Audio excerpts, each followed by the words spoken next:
Assalamualaikum warahmatullahi wabarakatuh. Sahabat DDN dari daerah untuk negeri dan para pemirsa sekalian, ketemu kembali bersama kami kali ini. Kami ingin menyampaikan beberapa hal yang ini nampaknya ibarat bola salju menggelinding dari kecil akhirnya menjadi membesar. Ini bagaimana perkembangan perpolitikan saat ini. Ini banyak dibicarakan oleh para tokoh, yaitu tentang instruksi Bapak Jokowi kepada relawan Jokowi agar memberikan dukungan kepada Prabowo Gibran 2 periode. Nah, untuk itu akan kita saksikan nanti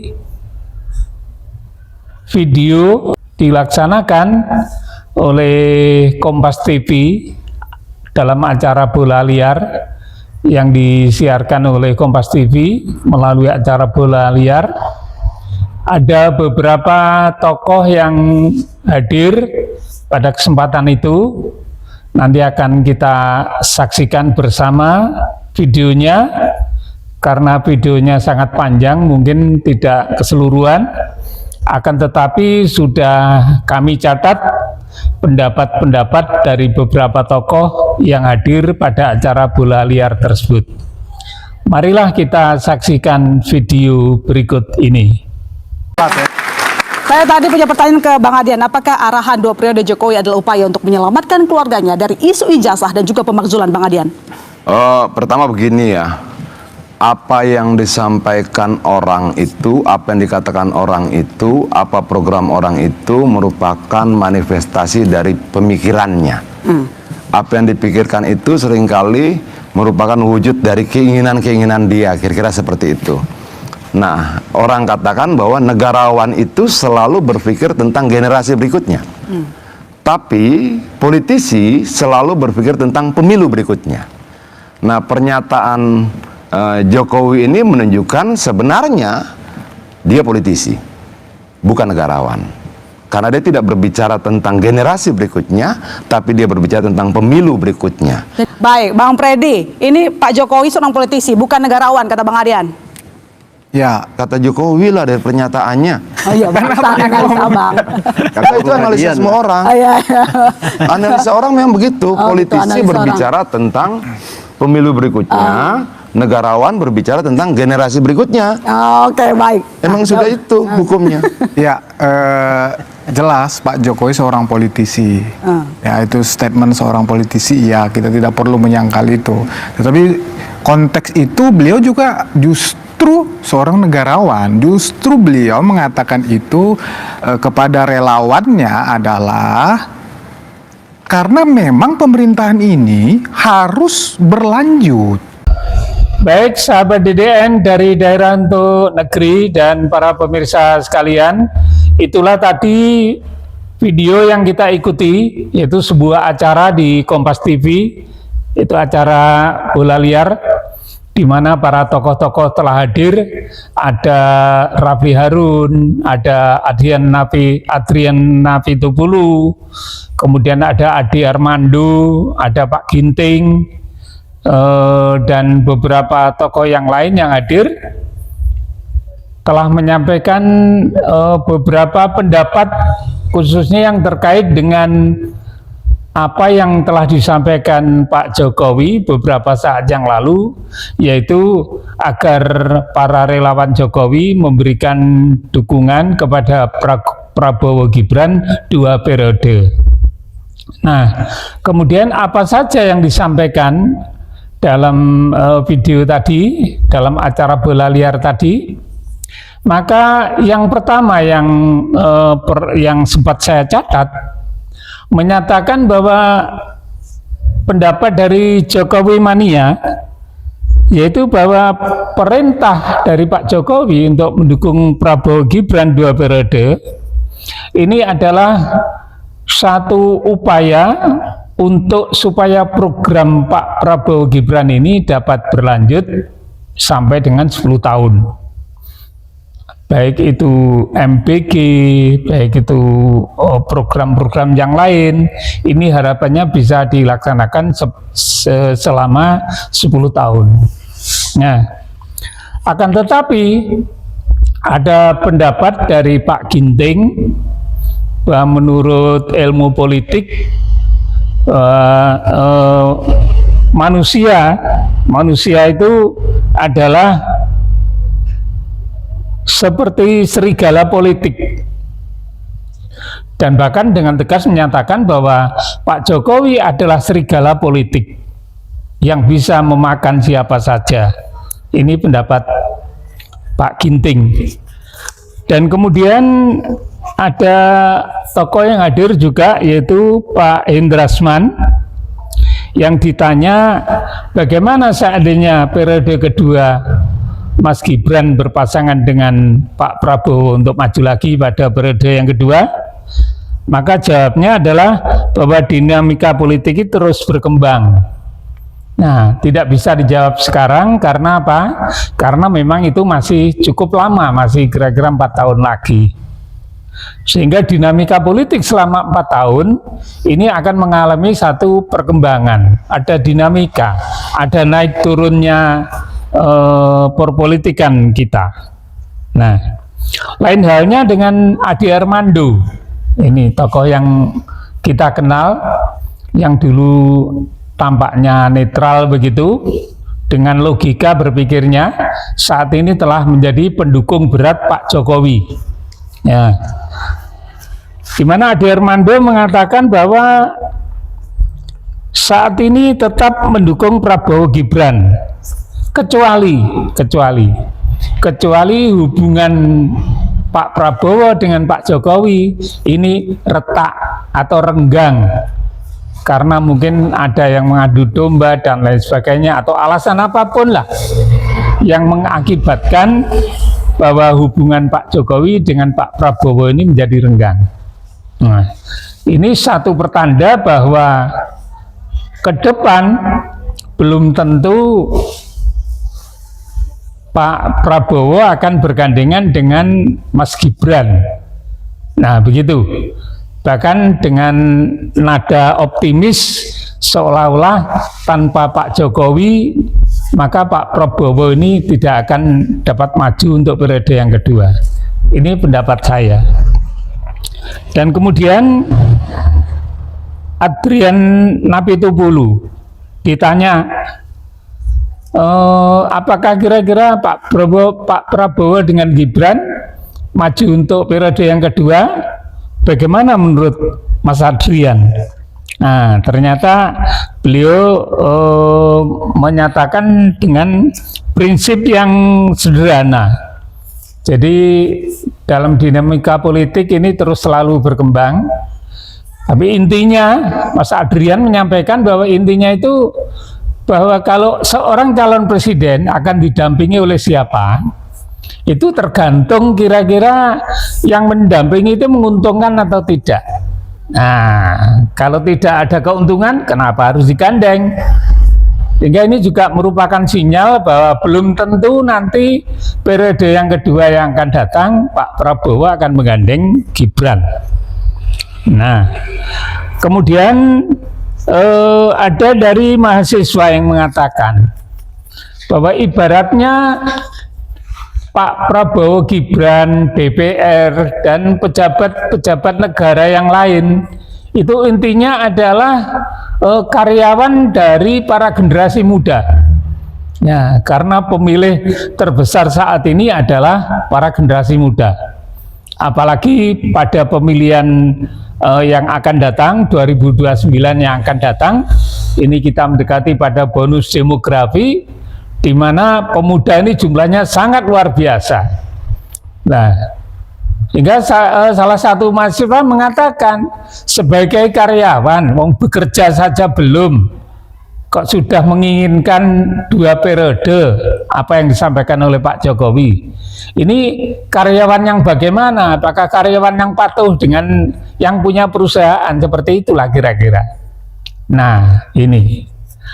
Baik, itu adalah beberapa pendapat yang disampaikan oleh para tokoh-tokoh dalam acara Bola Liar di Kompas TV. Kemudian kesempatan ini marilah kita berpikir sejenak, dan kita bicara tentang riwayat dan bicara tentang sejarah. Nah, seolah-olah Ade Armando sangat optimis bahwa apabila Pak Prabowo ke depan menggandeng Gibran, ini nanti akan dapat melanjutkan pada periode yang kedua. Nah, sehingga seolah-olah Gibran ini merupakan variabel terikat. Artinya Pak Prabowo ini tergantung dari Gibran, seolah-olah seperti itu yang disampaikan Ade Armando. Tapi ada semacam ancaman, kalau hubungan Pak Jokowi dengan Gibran ini mulai renggang, nah kita tidak tahu lah, ini suatu ancaman. Nah, kemudian bagaimana pendapat saya tentang hal ini? Kita tidak usah berpikir terlalu panjang, tidak usah menggunakan teori, tapi kita berbicara apa yang sedang terjadi dan apa yang akan terjadi dan apa yang kemarin terjadi. Nah, kita lihat. Ada satu pertanyaan menurut saya, apakah benar-benar Pak Joko Widodo ini benar-benar dalam hatinya ini menginginkan adanya 2 periode Prabowo Gibran, atau mungkin punya kepentingan lain pada pemilu 2029 yang akan datang? Ini hendaknya kita renungkan. Sebab apa?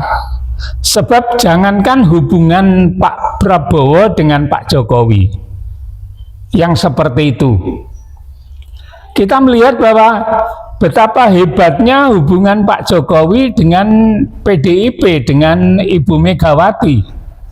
Betapa hebatnya Pak Jokowi, dari lahir dibesarkan oleh PDI Perjuangan, kemudian didukung menjadi wali kota di Solo. Tidak hanya itu, kemudian diantar dengan mobil SMK ke Jakarta dan dipersiapkan oleh PDIP juga menjadi gubernur DKI Jakarta. Dan tidak hanya itu, belum sempat selesai menjadi gubernur, diantarkan oleh PDI Perjuangan menjadi presiden. Dan alhamdulillah selama mendapat dukungan Ibu Megawati ini, Pak Jokowi terus dapat dipilih oleh rakyat, artinya mendapat dukungan penuh dari rakyat. Samping itu, putranya sendiri Mas Gibran ini juga mendapat dukungan dari PDIP, di mana PDIP memberikan dukungan dan Gibran akhirnya mendapatkan dukungan rakyat menjadi wali kota. Nah, kemudian setelah itu menantunya Bobi Nasution ini juga diantar oleh PDIP menjadi pejabat, juga menjadi kepala daerah. Akan tetapi walaupun Pak Jokowi ini dibesarkan mulai dari kecil menjadi presiden, putra-putranya dan menantunya ini diangkat oleh PDIP, tapi apa yang terjadi? Yang terjadi adalah Pak Jokowi meninggalkan PDIP karena sudah merasa bahwa dirinya ini sudah menjadi sangat besar dan sangat berkuasa. Pengaruhnya ada di mana-mana. Kemudian relawannya jumlahnya sangat, ada puluhan relawan jumlahnya. Semua mendukung dengan mati-matian kepada Pak Jokowi. Akhirnya apa? Pak Jokowi menjadi berubah sikap. Bagaimana sikap Pak Jokowi dengan begitu saja setelah upaya-upaya membesarkan Pak Jokowi oleh PDI Perjuangan ini dilakukan, kemudian dengan enaknya Pak Jokowi meninggalkan PDI Perjuangan.